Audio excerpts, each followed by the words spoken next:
అందరికీ నమస్కారం. నా పేరు వన్నాడ అంజన్న. రాజ్యాంగ పరిరక్షణ సమితి కన్వీనర్గా పనిచేస్తూ ఉన్నాను. మరి ఈరోజు కేంద్ర ప్రభుత్వం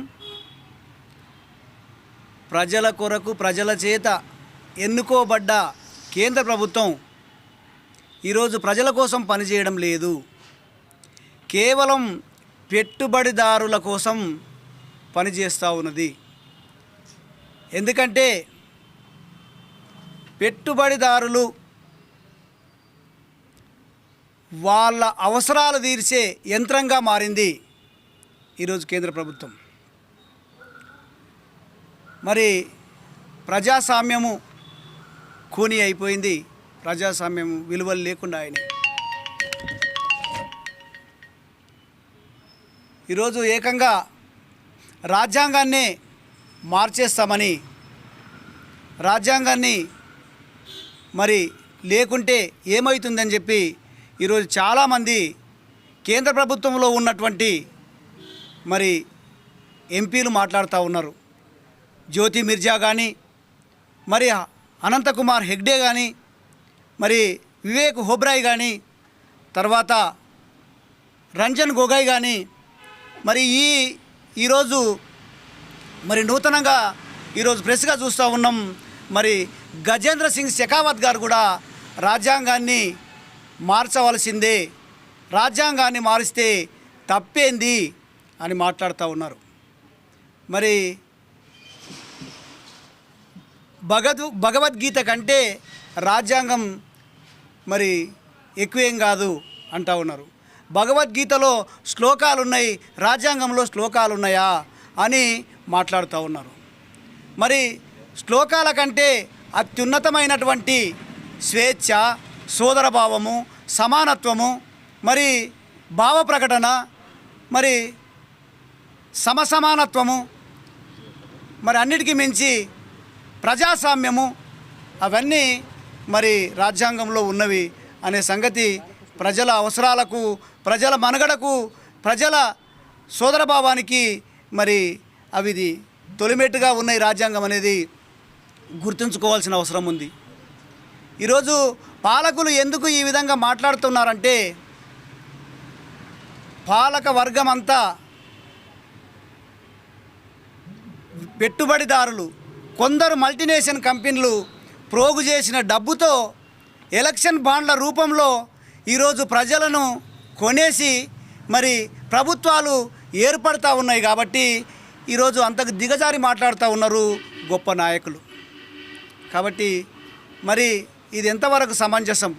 కాబట్టి మరి పెట్టుబడిదారుల యొక్క అవసరాలు తీర్చే యంత్రంగా మారిన ఈ ప్రభుత్వం ఇప్పటికే సహజ వనరులను, బిఎస్ఎన్ఎల్ను, పోస్టల్ డిపార్ట్మెంట్ను, మరి రైల్వేను, మరి బొగ్గును, ఇనుమును, మరి ఎయిర్లైన్ను, తర్వాత ఖనిజ సంపదను, సహజ వనరులను, సముద్రాలను, మరి గనులను అన్నిటినీ, పుణ్యగంగను, పురిటిబిడ్డను, హిమాలయాలను, సముద్రమమ్మను, మరి పంట పొలాలను, ఫ్యాక్టరీ గేట్లను, రైతు నాగలి, కూలి చేతులను అన్నిటినీ సర్వం తాకట్లు పెట్టింది కేంద్ర ప్రభుత్వం.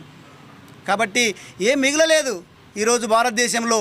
మరి మోడీ గ్యారంటీలు అంటూ ఉన్నారు, కానీ మరి ఏ గ్యారంటో మాకు తెలియడం లేదు. ఈరోజు 2 కోట్ల ఉద్యోగాలు కేంద్ర ప్రభుత్వం ఇస్తుందని చెప్పి ఉన్న 2 కోట్ల ఉద్యోగాల్ని తీసేసిండ్రు. యువతకు ఈరోజు ఉపాధి లేదు. మహిళలకు మరీ దారుణంగా వాళ్ళకి ఎలాంటి అవకాశాలు లేదు. మహిళలకు రిజర్వేషన్లు ఇస్తామని మరి చెప్పి దాన్ని 2028కి చేస్తామని చెప్తా ఉన్నారు. మహిళలకు ఎలాంటి అవకాశాలు లేదు.